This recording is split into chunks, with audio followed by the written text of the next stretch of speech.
A Hunter in Teyvat, Chapter 109. Fan Fiction, by Azazyel. A single day. A single fucking day was all it took for EI to sally out, end the damned civil war and empower Kujou Sara to use her Tengu heritage to zip around Inazuma and deliver the Visons she once took to inlay upon the statue of the Raiden Shogun. After that, there was nothing holding EI from following me back to Liyue, as she was already a recluse with the Tricommission running Inazuma's day-to-day activities. But while EI the Raiden Shogun was finalizing the details of her going on a pilgrimage in her own words, Miko had cornered me for a private discussion apparently. HAA. You are literally stealing my homelands, God. I can't tell if I am annoyed at the work you are dumping on me, or just glad you wrenched EI from her shell so abruptly. Ye spoke lazily as she was eating some pink mochi that was only a shade different from her own hair. I gave a wry smile as I said frankly. Well, the consequences of doing a good deed, I suppose. Ye's eyes sharpened into slits as her little bits of electro-lightning danced between her fingers as she spoke more coldly. You do realize running around with a god is going to have the world look at you much more differently though. You running into Fontaine with EI for example will be far more involved and difficult with how more engaged the goddess of justice is along with that annoying water newt. I shrugged, only saying plainly. Miko. Literally every nation in this world is imploding for some reason or another right now. Whatever happens, happens. But yeah, I get it though, only the nation's gods can hold EI back. I finished with a weird expression as I wondered how my journey was going to change now. What with the literal Raiden Shogun following me around, what real challenges could there be? Unless EI just decides not to fight for some reason. But I shook the thought away as I shifted to another topic. The Fatui may still follow us due to the electro-gnosis if she still has it. Unless you have it, which in that case I am not sure if they can sense or track it, but the Fatui are trying their hardest to collect the damn things. Miko stilled and her eyes sharpened as she looked at me from where she was lazily squeezing her mochi, and she said somewhat sarcastically. Ho! Is that concern I hear from my adorable little disciple? But no, I will be fine, and I am curious as to how you think I have the gnosis currently, as I have made no mention of the trinket.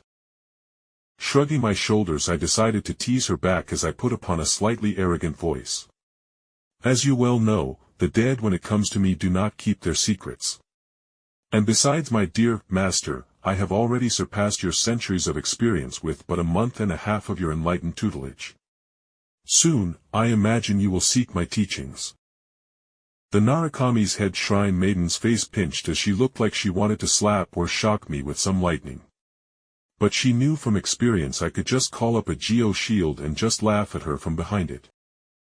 After a moment Ye hummed and looked out towards the large gravel garden, with myself looking out towards the picturesque little alcove in the back of EI's massive palace, and after a moment I could hear dark humor enter Ye's voice as she spoke.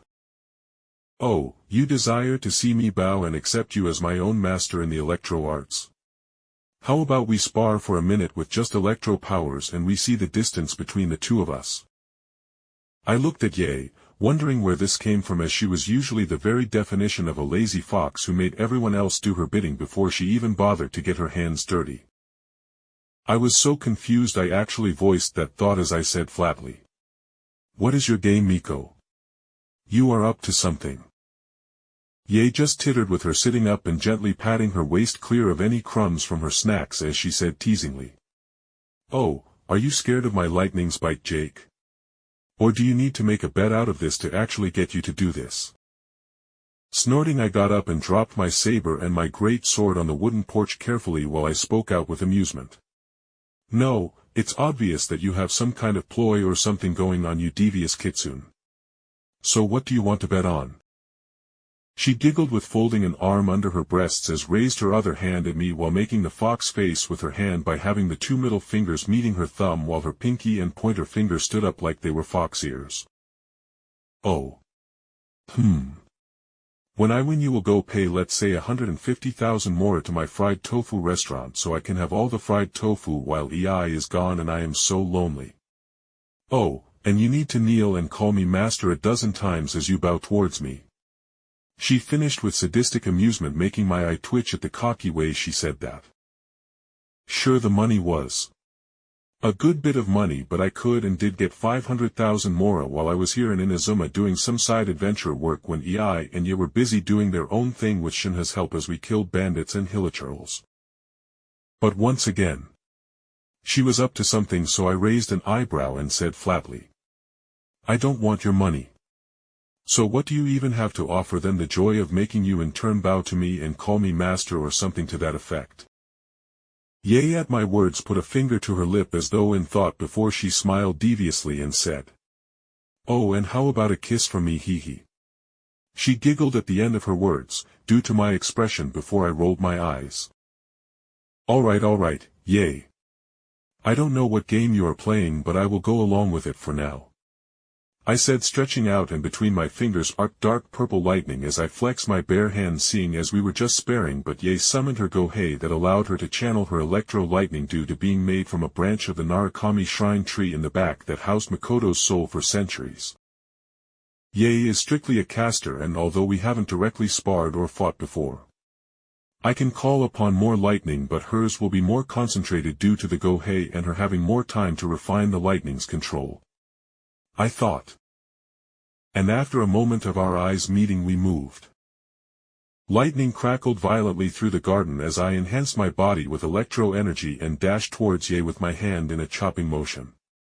But she dodged, with her body turning into a pinkish-purple electro-haze as she lazily dashed away, but she left behind a large ball of lightning that violently exploded behind her. Swiping the lightning away from myself as my form jolted with more lightning, I took inspiration from the lightning armor technique of Naruto, but with electro. It was my own energy formed from my soul and body's energy so that it literally couldn't harm me. So I was able to far more easily enhance my body and body's reaction time. A bolt of lightning shot down on me from the sky filled with Inazuma's naturally enhanced lightning energy, and I held in an eye roll as I loved this attack the most, besides just cutting things in half with her spear or her sister's sword. Taking a breath, I absorbed the powerful bolt of lightning onto my form as I dug my toes into the ground and winced at the power of it. But in turn, as Ye came out of her little spectral dash, I punched toward her, and the massive bolt of natural lightning's excess energy left my form as a carriage-sized fist of solid lightning that screamed as it tore through the air and smashed into where she was. My oh my, that was violent. You are taking after EI so much in using electro-energy. I don't know what you could teach me if all you are doing is throwing giant fists of lightning. Ye teased as the lightning fist construct broke apart as Ye created an electrobarrier construct that diverted and grounded the lightning into the ground. I chuckled and held my hands out as I said evenly, sometimes the blunt and bombastic method is the best for getting to the heart of things. Oh, and I made up my mind. I think a certain smug Miko needs a little bit of a spanking for all her mischievous actions should I win. My words made Ye look at me with a dark look in her eyes as she gave out a throaty chuckle. Ho! Well, then I suppose I cannot afford to play around then. But in that case, I will probably step on your head a bit when you are bowing to me when I win. My lips twitched as I looked at her thick wooden sandals, and I said firmly, Then I am sorry, Ye Miko. I cannot afford to lose then. There was a tense silence as we stared at one another, waiting for the other to make a move so we could counter them. But I had already begun my own plan long ago when I had grounded myself with my feet entering the ground. I pulsed the thin but solid lines of electro power I had burrowed into the ground out of her view, and Ye's eyes flashed in surprise as 10 large ropes of purple lightning shot from the ground around her up into the air to ensnare her form. Instantly she tried to do that weird electrospatial shifting trick she had, but the lightning ropes managed to snag onto her. But just before I could make my next move, I saw a cold smile enter her face, and I instantly threw up a powerful shield as from the original path she made when she was dashing around at the start of the fight. A dozen totems that sparked with great electro power roared to life, and knowing that even with aura I was in for a bad time, I did the smartest thing and spun around with my electro shield spinning apart into a web of thin threads that lashed into the ground like a circus tent over my form, and as the totems shot countless arm-sized bolts of lightning into the web of grounding wires I made,